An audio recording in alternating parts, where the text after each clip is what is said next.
Welcome to my YouTube channel, Informative Spot. Today we will see an example based on Euclidean algorithm. The example is using Euclidean algorithm, find the value of x and y to satisfy 71x minus 50y is equals to 1. हमें x और y की ऐसी value निकालनी है जो इस equation को क्या कर जाए, सेटिस्फाई कर जाए, लेकिन किसका यूज करके, एक्लूडियन एल्गोरिथम का। पिछले सेशन में मैंने एक्लूडियन एल्गोरिथम क्या होती है इस पे एक वीडियो अपलोड की हुई है, आप वो देख सकते हैं।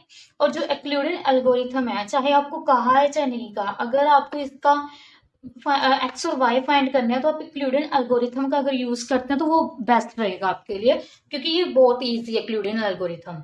आपको याद होगा जो एक्लूडियन एल्गोरिथम था उसमें क्या करते थे हम कि ए एंड बी अगर डिवाइड करते तो उसके हम ए एंड बी को डिवाइड करते तो रिमाइंडर का सेट ले लेते थे, रिमाइंडर का सेट बनाते थे और तब तक रिमाइंडर फाइंड करते थे जब तक रिमाइंडर क्या नहीं आ जाता, जीरो। और जो लीस्ट रिमाइंडर आता था हमारा, जो लीस्ट नॉन जीरो रिमाइंडर आता था हमारा, वो क्या होती थी, GCD of A and B. तो सबसे पहले अगर इसका हमें 71x और 50y की x और y की वैल्यू चाहिए तो सबसे पहले हम क्या करेंगे, 71 और 50 की जीसीडी चेक करेंगे। अगर इसकी जीसीडी 1 है देन ही हम इसकी x और y की वैल्यू फाइंड करेंगे, राइट, एक्लूडियन एल्गोरिथम के अकॉर्डिंग। तो इसकी जीसीडी एक्लूडियन एल्गोरिथम से कैसे चेक करते हैं, जैसे मैंने अभी बताया कि रिमाइंडर जो नॉन लिस्ट आएगा वो इसका क्या हो जाएगी, जीसीडी हो जाएगी, राइट। तो इसकी जीसीडी चेक करते हैं, 71x माइनस 50y। तो सबसे पहले इसकी जीसीडी चेक करेंगे। जीसीडी के लिए जो बड़ी टर्म है वो इधर is equals to dash 50 into dash, right. तो इस यहाँ पे क्या होता था, रिमाइंडर यहाँ पे क्वोशंट। तो 71 को जब 50 से डिवाइड करेंगे तो क्या आएगा, 1 इंटू 50 प्लस रिमाइंडर, और जो रिमाइंडर आ जाएगा वो कितना आ जाएगा, 21, राइट। तो ये टर्म्स आ जाएंगी हमारे पास। तो 71 को कैसे लिख सकते हैं, 1 इंटू 50 प्लस 21। आप इसको रफ वर्क में डिवाइड करके देख सकते हैं। अब आपको क्या करना है, जो ये 50 जिससे डिवाइड किया था वो इस तरफ, रिमाइंडर 21। अब इनको डिवाइड करना है 50 और 21 को। जब इनको डिवाइड करेंगे तो कितना आ जाएगा, 2 इंटू 21 प्लस रिमाइंडर कितना बच जाएगा हमारे पास, 8। रिमाइंडर कितना आ गया, 8।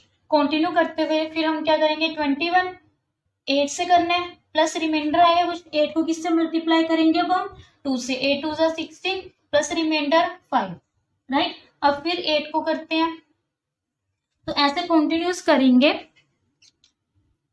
तो कंटिन्यू करते टाइम ये आ जाएगी हमारे पास एट द एंड। तो यहाँ पे रिमाइंडर कितना आ गया, 0। तो इसका मतलब इससे पहले जो रिमाइंडर आया वो क्या है, 1। तो इसका मतलब जो लीस्ट नॉन जीरो रिमाइंडर है वो कितना आ गया हमारे पास, 1। दैट मीन्स 71 और 50 का आया है इस टाइम, तो रिमाइंडर कितना आ गया, 1, ठीक है। अब हमें किसका निकालना है, 71 50 का माइनस। हमें पता है जो ए बी की जीसीडी होती है वो किसके इक्वल होती है, ए माइनस ऑफ बी की जीसीडी की, राइट। क्योंकि चाहे माइनस बी लगा लो, जीसीडी तो वही आएंगी। दैट मीन्स 71 और माइनस 50 की जीसीडी भी कितनी आ गई हमारे पास, 1 आ गई। अब हमें क्या निकालना था, एक्स और वाई की वैल्यू। अब एक्स और वाई की वैल्यू कैसे निकालेंगे हम, जैसे ये रिमाइंडर है ना तो 1 इज इक्वल टू लिखना है, यहां से 1 की वैल्यू निकालो, कितनी आएगी, 3 माइनस 1 इंटू 2, राइट।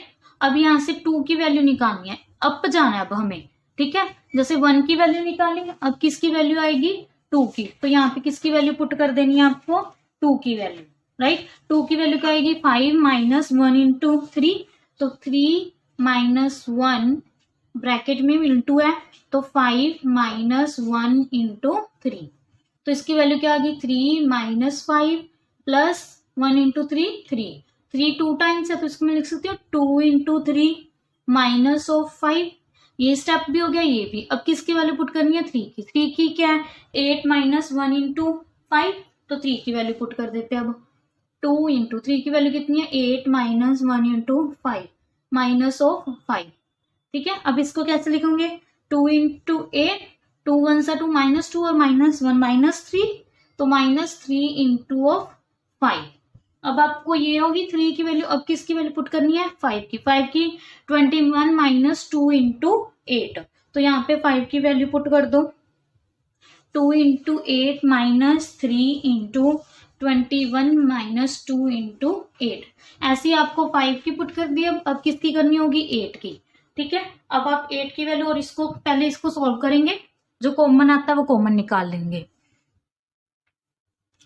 ठीक है, तो यहाँ से मैंने सॉल्व किया कंटिन्यू, तो यहाँ पे हम पहुंच गए थे, तो यहाँ पे फिर वैल्यू पुट कर दी हमने। 8 की वैल्यू 50 माइनस 2 इंटू 21, इसको सॉल्व कर लिया, 19 इंटू 21 बन जाएगा ये हमारे पास। फिर 21 की वैल्यू पुट कर दी, यहाँ तक स्टॉप हो गया, अभी कोई वैल्यू नहीं पुट करनी। तो इसको सॉल्व किया 71। अब आपको कैसी फॉर्म बनानी है? इस टाइप की फॉर्म बनानी है, तो एक्स और वाई यहाँ से आ जाएंगे। 71 इंटू, इनको सॉल्व किया तो कितना आ गया? Minus 19 plus 27 into 50। अब आप देखिए वहां से 71 इंटू एक्स की वैल्यू कितनी आ गई? Minus of 19। यहाँ पे प्लस है, यहाँ पे 50 है, लेकिन हमें क्या चाहिए? माइनस। तो मैं इसको लिख सकती हूँ ना कि माइनस यहाँ पे कर दूं और यहाँ पे भी माइनस, माइनस माइनस प्लस, तो एक्स वाई की वैल्यू कितनी आ जाएगी? Minus of 27। तो यहाँ से हमें किसकी वैल्यू मिल गई? एक तो एक्स की और एक वाई की। एक्स और वाई की वैल्यू क्या मिल गई? अब हमारे पास एक्स की वैल्यू कितनी मिल गई यहाँ से? माइनस ऑफ 19, और वाई की वैल्यू कितनी मिल गई? Minus of 27। इस तरह से आप क्या कर सकते हैं? यूक्लिडियन एल्गोरिथम का यूज करके सम को सॉल्व कर सकते हैं, एक्स और वाई की वैल्यू निकाल सकते हैं। इजी था बिल्कुल ही, बस आपको बस एक बार कंटिन्यू करना है, उसके बाद तो रिपीट स्टेप भी है हमारे पास। ओके, अगर कोई भी डाउट हो, कहीं भी कोई सम ना निकल रहा हो, तो आप कमेंट बॉक्स में कमेंट कर सकते हैं। Thank you.